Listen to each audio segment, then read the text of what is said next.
Praise lord. ఫిబ్రవరి 19వ తేదీ 2025. ఈరోజు దేవుని వాగ్దానం. యెహోవా దృష్టి నీతిమంతుల మీదనున్నది, ఆయన చెవులు వారి మొరలకు ఒగ్గియున్నవి. కీర్తనల గ్రంథం 34వ అధ్యాయం 15వ వచనం.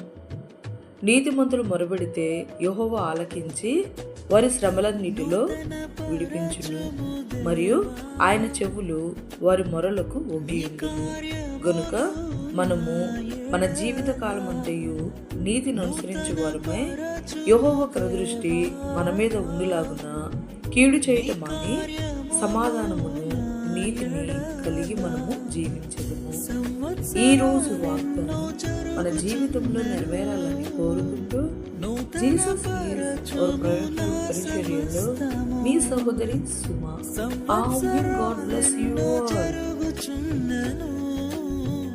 నూతన పరచుము నా సమస్తము, పాతవి గతించిపోవును, సమస్తం నూతనము.